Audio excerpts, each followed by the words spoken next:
solo los menciono, al linfoma Hodgkin y al linfoma no Hodgkin. El linfoma no Hodgkin se divide, lo vamos a estudiar en tres grupos: grado, grado intermedio y alto grado. ¿Para qué me sirve este gráfico? Los linfomas de alto grado, específicamente el linfoma Hodgkin, linfoma linfoblástico y otros más, se convierte en leucemia linfoide aguda. El paciente no muere con el nombre de linfoma, sino como leucemia. A esto se conoce como leucemización. Y cuando se convierte en leucemia, se convierte en triglicéridos, que era lo que la vez pasada les había explicado. Los linfomas de bajo grado incluyen al linfoma folicular, al linfoma mal y a la leucemia linfoide crónica. La leucemia linfoide crónica en realidad es un linfoma, solo que por error se le confundió con leucemia. A estos linfomas de bajo grado se convierten en uno de grado intermedio, con un proceso que se llama síndrome de Rett.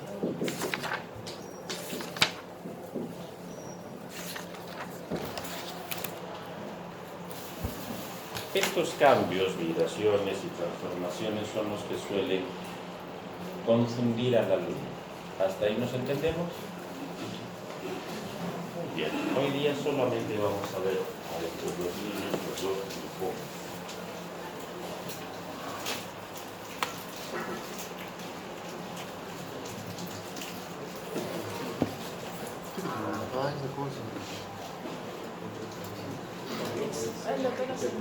Sí,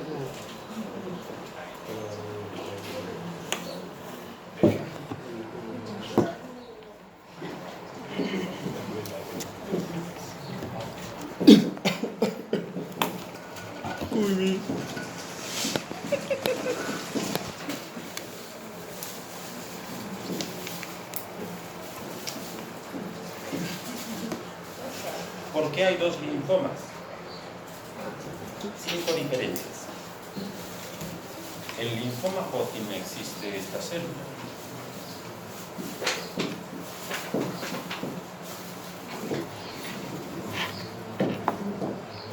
Las células de Rivesteiner. Es una célula de South.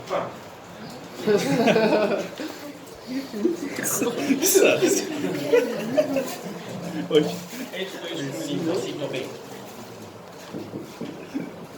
pero en el clásico, grandote.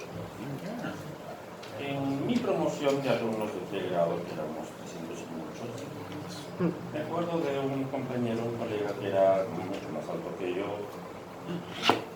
grandote, bonachón, pero no interaccionaba mucho. Ese vendría a ser una célula de Rivesteiner. Normalmente los linfocitos B son muy chismosos, son siempre chapoteros, digamos.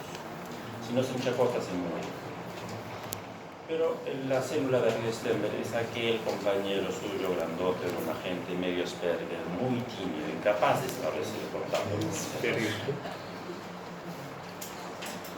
Este colega tenía harta plata, igual la célula de Rivesteiner tiene harta plata en células, skin tiene interleuquina 6, no.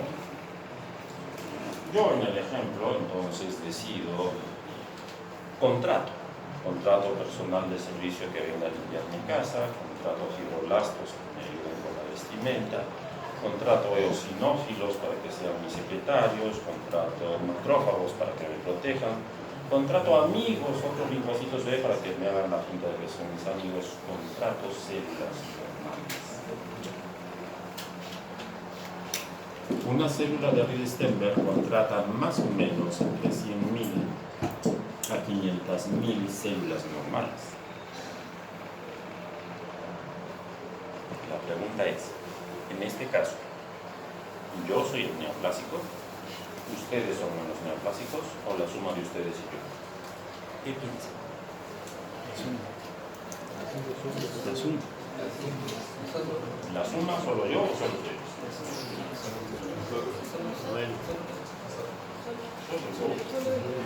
Porque yo los estoy corrompiendo. Si a mí me matan, todas las células normales vuelven a su trabajo normal.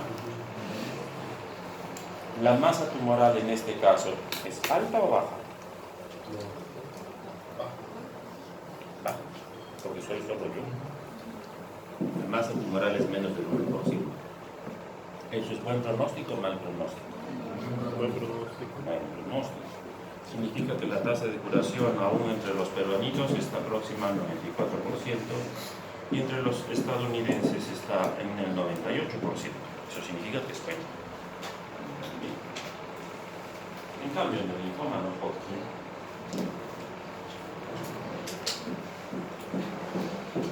en mi promoción también había un grupo de colegas ahora que no sé cómo terminaron la carrera. Nunca iban a clases, iban de chupa en pluma, chupa de mujer, incluso tuvieron hijos antes de graduarse y terminaron la carrera conmigo. Entonces, esos vienen a ser linfoma no Hodgkin. Ahí todas las células son neoplásicas. Son pobres, no producen interleucina 6, pero se las ingenian para eliminar. ¿La masa tumoral ahí es alta o baja? Alta.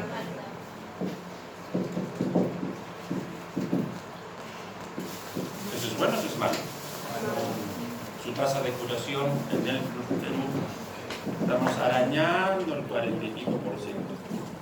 Y en los United están arañando el 66%. Diferente. Primera diferencia entre los masa tumoral y todo. Dos. Cuando ustedes han estudiado anatomía, hay una parte que nadie le echa bola, que es ganglios. Pero sí saben todos que los ganglios vienen en numeritos, de 1, 2, 3, 4 y 5, 1, 2 y 3. Los numeritos se establecieron en el siglo XIX, porque se estudió los numeritos en pacientes que tenían linfoma Hodgkin. ¿Cómo así? En el ejemplo de mi colega me llamaba mucho la atención porque cada vez que lo veía sentadito era de esos, como insisto, medios Berger, que sacaba todos sus lapiceritos de colores y los ordenaba. Era bonito verlos ordenar, un arcoíris de colores, medio top. Eso es un linfoma Hodgkin. Es una neoplasia ordenada.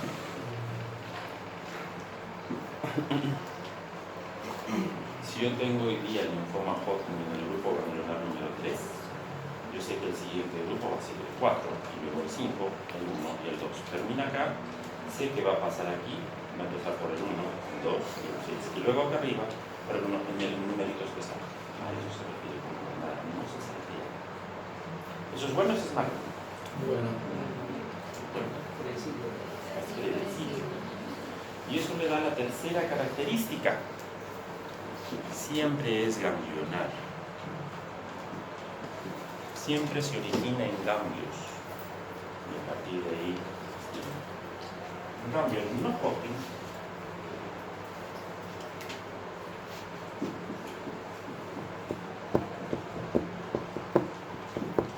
es la clásica que le dice el paciente: doctora, hace 6 meses me salió un bulto acá, pero me eché babita de caracol y ya pasó.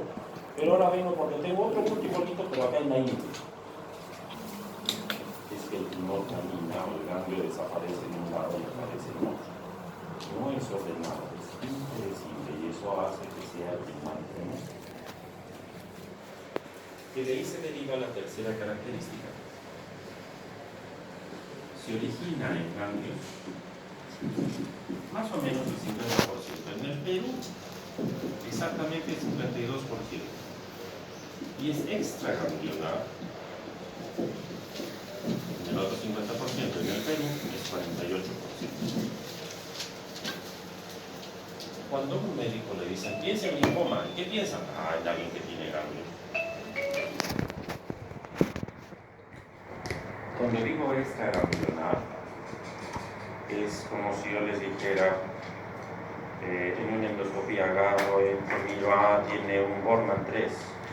Entonces yo espero que me salga un adenocarcinoma, pero la biopsia me dice, no, es un linfoma. O le hago colon y le digo, tiene un pólipo acá, tipo no pedicular. Yo espero que me salga un cáncer de colon y me sale, no, era un linfoma. Es cuando yo pienso que sale un tumor sólido. Tengo un bulto en la mama, debe ser cáncer de mama, hacen la biopsia, no, salió un linfoma. Tengo una imagen redondeada en el pulmón, cáncer de pulmón, no, salió un linfoma. A eso me refiero con esta ganglionar. Está comprometido un órgano y no tiene un maldito ganglio. Y esa forma es la más frecuente, una de las más frecuentes en el Perú. En las fotografías que yo les envío, espero ya niños para los que les envío, se incluye la fotografía de un señor, ya decía que era gordito, donde sale mostrando el codo como si tuviera un golpe, una esfacelación morada, morada. Y eso es el linfoma no Hodgkin del codo. Ejemplo de cómo en el codo se originó linfoma que al inicio se confundió con un sarcoma. Y que la placa de tórax del paciente que tenía el color descendido tenía el compromiso con la paciente, que simula mucho también la infiltración por un cáncer sólido, es decir, linfoma no Hodgkin. No deben pensar en ganglios, deben pensar en órganos, en vísceras, en adenocarcinomas. Si piensan en ganglios, están pensando en Hodgkin. Hasta ahí las diferencias, altamente.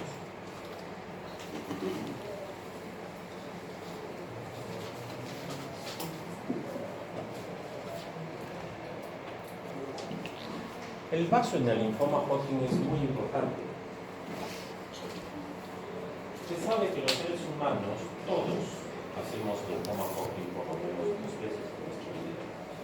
Y que el vaso normalmente elimina este Hodgkin y nunca nos enteramos. Un Hodgkin, para crear una enfermedad como tal, tiene que invadir y ganar la batalla del vaso. Es como si juntara fuerzas y finalmente se enfrenta en el vaso. Si gana la batalla del vaso, genial. Va a disparar a otros órganos. Recién ahí se mete al sistema nervioso central, a la médula ósea, tarará. Antes no puede ser eso.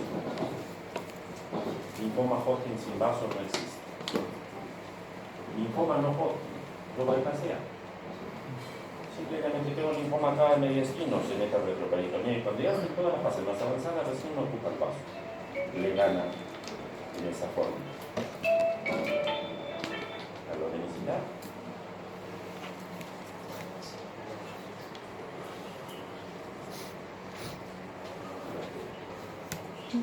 Aquí no por ni venta de lo que se quería. Qué bueno, qué bueno, sí. Eso no.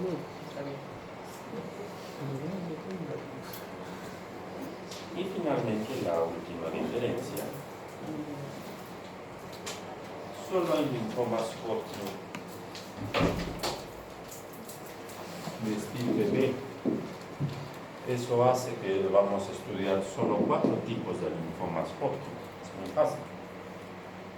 En cambio, los linfomas no Hodgkin hay de estirpe B, MK, amarela, y en total la OMS al 2016 hay 218 linfomas no Hodgkin. Imagínense aprender 218 tipos, es un libro. Ni yo me acuerdo del libro, por eso cada servicio hay un libro para saber. Pues, eso hace de los linfomas no Hodgkin muy difíciles de diferir para el médico general. Hasta ahí nuestra introducción, ¿lo entendemos? Muy bien. Esto cisterna es lo que les envía. ¿Allá les llegó? Sí, sí.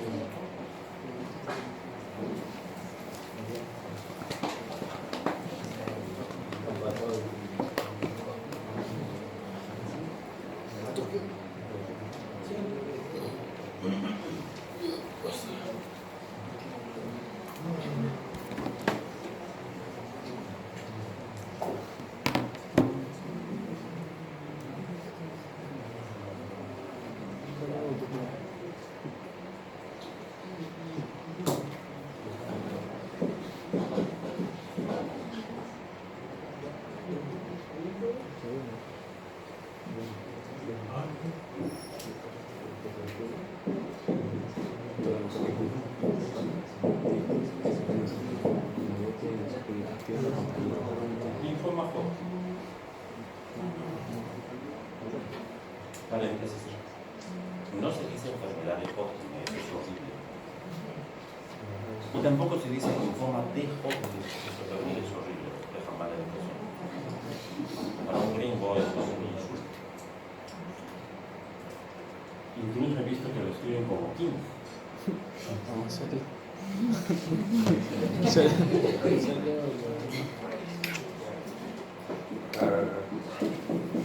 Epidemiología. Como siempre, lo más importante es la edad.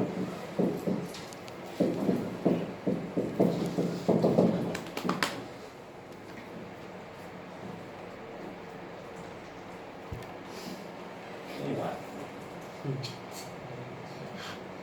Es bimodal. Igual que en el leucemia linfoide aguda, el principal grupo, bueno, hacemos una distribución hasta aquí. A esto se le llama linfoma Hodgkin clásico y a esto linfoma Hodgkin no clásico. Que eso no equivale a la clasificación patológica. Existe otra clasificación, pero los que gustan leer y meterse en problemas, existe una clasificación patológica que usamos en divide así, no por referencia a eso. Linfoma Hodgkin clásico significa que esto representa el 80% de los linfomas, esto sobre el 20%. La tasa de curación efectivamente está por encima del 90%. Su tasa de curación acá es por debajo del 20%, se dice la morir.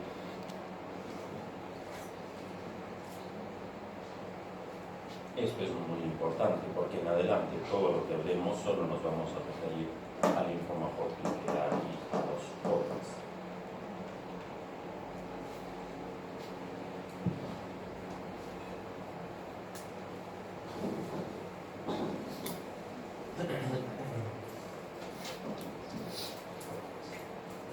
Por sexo es un poco más frecuente en varones que en mujeres, más o menos es de 1.4 a 1.6. Por nivel socioeconómico es por igual.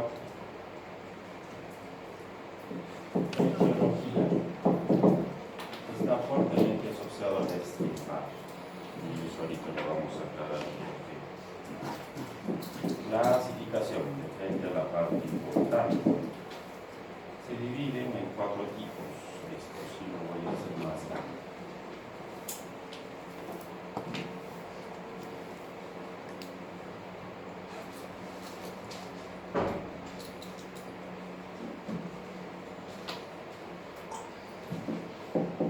Esclerosis nodular. Nodular mixta.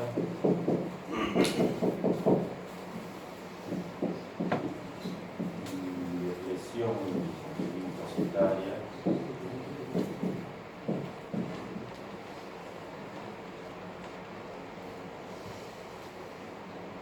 Predominio linfocitario. Esta es la clasificación patológica que hay. Esta clasificación también es clínica y es básicamente la carnecita de la exposición de Hodgkin que deben manejar.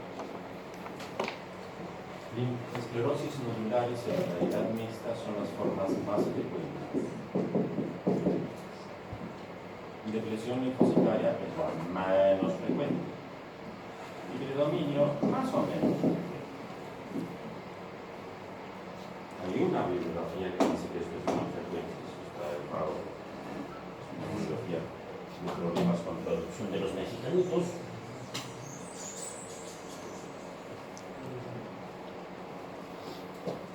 Estos dos se dan en jóvenes, entre los 10 y los 20 años.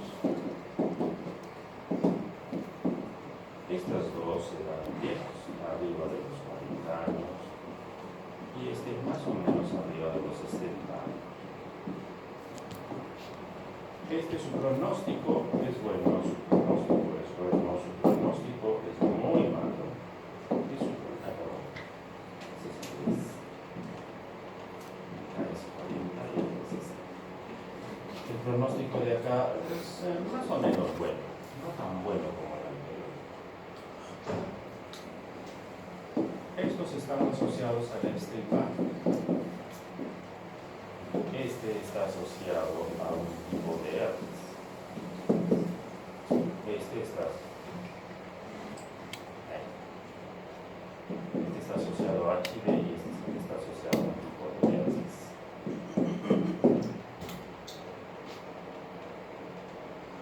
Los libros gringos del hemisferio norte dicen que lo más frecuente para ellos es esclerosis nodular.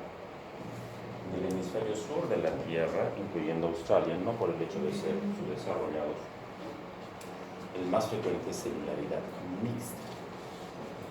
Entonces ahí las preguntas sobre mayor frecuencia dependen de la bibliografía que consulten. Si consultan CTO de España, va a ser esclerosis nodular. Si consultan Harrison, va a ser esclerosis nodular. Si consultan la bibliografía peruana, en el INEM, va a ser celularidad mixta. Entonces ahí depende de qué bibliografía busquen. Destaco mucho eso. Estos dos tienen un componente hereditario muy fuerte. Estos dos, su herencia es nula.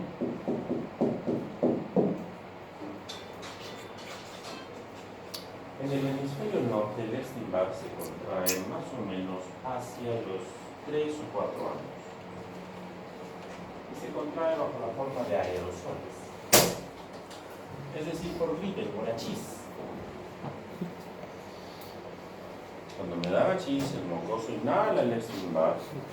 Los primeros grupos ganglionares en verse afectados van a ser aquí, corresponden a la garganta y con el mediastino. Por eso aquí el compromiso es básicamente media espina. En el hemisferio sur, como en el Perú, el Epstein-Barr se contrae antes de los 3 o 4 años, entre los 2 y 3, y se hace por vía oral. Los niños con frecuencia están chupando un caramelo, eso lo pasan al otro niño que lo sigue chupando, o el papá, ¡ay, toma! Eso hace que los grupos ganglionares que reciben por primera vez al Epstein-Barr sean grupos ganglionares retroperitoneales y que en esos casos el Hodgkin sea retroperitoneal. ¿Hasta ahí alguna duda o pregunta? Esa es la tabla, insisto, más llamativa del linfoma-Hodgkin. Todo lo demás que voy a hablar es complementario a esta información. Entonces me detengo un rato para que conversen, coman, vayan al baño, recapaciten si quieren seguir estudiando clásico. La herencia más o menos significa entre 5 y 10 veces más riesgo de ser linfoma-Hodgkin, sobre todo hasta los familiares de primer grado de masculinidad. Epstein-Barr. Ahí merece más aclaraciones porque todos tenemos Epstein-Barr y no todos tenemos ese factor de riesgo. Solo es válido para aquellos que tienen mononucleosis infecciosa, como preinfección. La mayor parte de nosotros adquiere el Epstein-Barr sin cuadro mínimo, el 60% más. Algunos de nosotros adquirimos la preinfección como una gripe un poco severa, pero solo aquellos, menos del 10%, que lo hacen como mononucleosis infecciosa, que como recordarán en infectología, tiene un gran malestar general, adenopatías y la presencia de pseudomembranas hacen mononucleosis infecciosa, ellos sí tienen el riesgo de ser COVID. Está entre 3 y 5 veces más. Insisto, solo válido para la mononucleosis infecciosa. Y estos dos factores sí se pueden sumar y favorecer que la paciente tenga más beneficios. Los otros factores no son tan de peso. El SIDA tiene más o menos un peso entre 1.5 y 2 veces más, tabaquismo es solamente 1.5, 1.6 y el herpes 2 veces más. Esto está asociado con el número de parejas sexuales. ¿Hasta ahí entendido?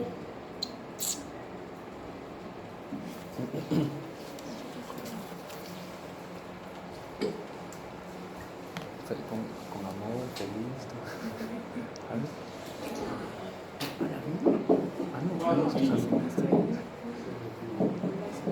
El corazón significa que mata. Ya. la trícola. En la década del 70, el linfoma Hodgkin era la enfermedad favorita de muchos médicos. No había tecnología, era pura clínica. En la década del 70, muchas personas ilustres pudieron identificar que clínicamente se sabía quién iba a morir y quién no. Y se definió en la década del 70 que había 3 síntomas bien importantes, que era fiebre, baja de peso y diaforesis. Originalmente incluían a un cuarto miembro que era público, pero después lo sacaron y se quedaron con estos 3. Los síntomas B todavía tienen valor hoy en día porque clínicamente la presencia de 1, de 2 o de 3 de estos síntomas me dice un mal pronóstico. Por eso su importancia y por eso es muy probable que se les vaya a preguntar algo con los síntomas B.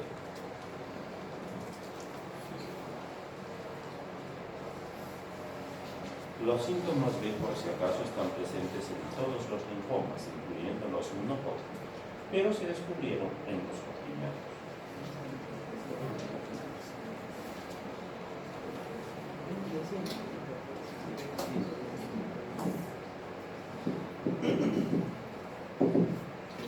Las adenopatías, a ustedes en semiología, es muy probable que les hayan enseñado semiología del ganglio. Localización, tamaño, movilidad, adherencia a planos profundos, de chinganas. Todo eso es fantasía. No existe. Parte de la clase les debo explicar qué hacer como médico general cuando alguien viene con un ganglio y le dicen, no, tengo linfoma, ¿qué debo hacer? Las adenopatías no importa cómo sean, simplemente tengo ganglio y es ganglio. Debo enfocarlo como un síndrome linfoproliferativo. Primera curiosidad, ¿y basta con un ganglio o tienen que ser cuántos ganglios? Basta con un ganglio. Cualquier ganglio, no cualquier ganglio. Se excluyen los ganglios residuales, que son aquellos que aparecen aquí, en el occipucio, y aquellos que aparecen detrás de la oreja, porque esos ganglios son residuales a la infección por rubiola. Y esos nunca van a desaparecer si es que han aparecido. Otros ganglios en cualquier otra parte del cuerpo sí se enmarcan dentro de un síndrome linfoproliferativo. ¿Cuál es el primer paso? Si el paciente solo viene por un ganglio, grupo de ganglios, se hacen 2 medidas. Medir y observar. La medición, a ustedes les han dicho, se mide con un dedito, con 2 deditos y demás. No, se mide por ecografía. La ecografía me tiene que decir cuántos milímetros es y observar se observa un mes.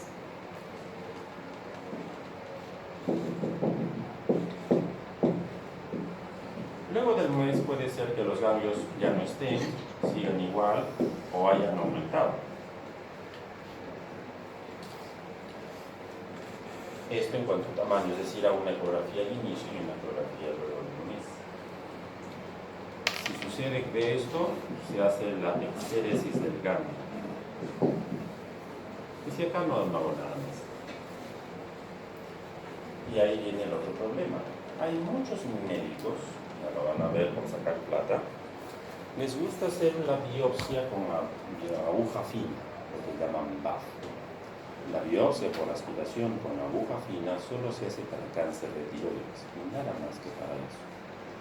Todos los demás tienen que eliminarse, sacarse el ganglio y eso enviar al estudio. Espero que no hagan eso de andar sacando agujitas con el ganglio. Segundo, hay otra malísima costumbre con los ganglios. Yo, por ejemplo, no confío en mis patólogos del 2 de mayo para que me digan linfoma o neoplasias, porque no están acostumbrados a ver eso. Son geniales mirando tuberculosis. En cambio, el del INEM es mejor mirando neoplasias, pero es malísimo mirando tuberculosis. No es que uno sea bueno en todo, tengo que saber qué cosa quiero mirar y a quién le envío. Existen médicos que dicen, como yo no confío en los 2 de mayo, mejor partimos el ganglio. Esto lo envío al INEM y esto lo envío acá. A ver qué tal sale, ¿no? Como vieja que me quiere meter problemas. Y si acá sale no hay linfoma y en el INEM dice, ya ves, acá son las de estas. No.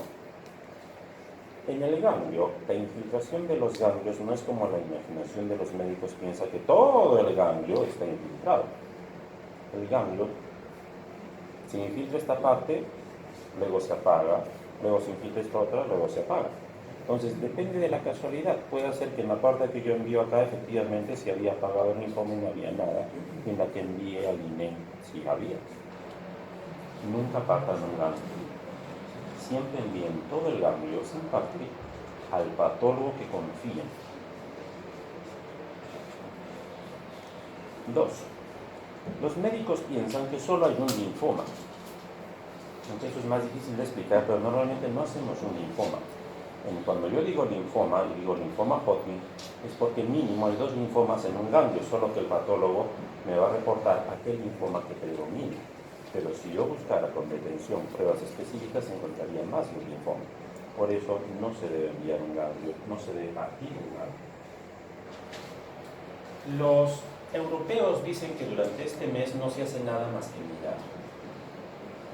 Los gringos dicen, durante este mes usted le da un naproxeno cualquier aire y le va a dar doxiciclina o cualquier tetraciclina, no mata todo, uno de amplio espectro. Por si acaso el paciente haya sido mañoso y lo que tenga sea alguna veneria, sobre todo en personas jóvenes. Cuestiones de gusto si dan o no dan eso. Eso es lo que se hace con todo ganglio que tengan sospecha o que valga la pena seguir. ¿Hasta ahí alguna duda, pregunta? Hay médicos que se les ocurre decir, para saber si tiene linfoma, ¿qué tal si primero le pedimos un hemograma, le pedimos una prueba de DHL y beta-2 microglobulina? Esto no se pide. El hemograma puede venir normal, si tiene linfoma, puede venir grado linfoma. Estos 2 marcadores son marcadores de estadiaje. Yo ya sé que tiene linfoma, no para adivinar si es que tiene linfoma. ¿Has entendido? Ojalá que sí, y no metan las patas en eso. Naproxeno o cualquier AINE de primera generación.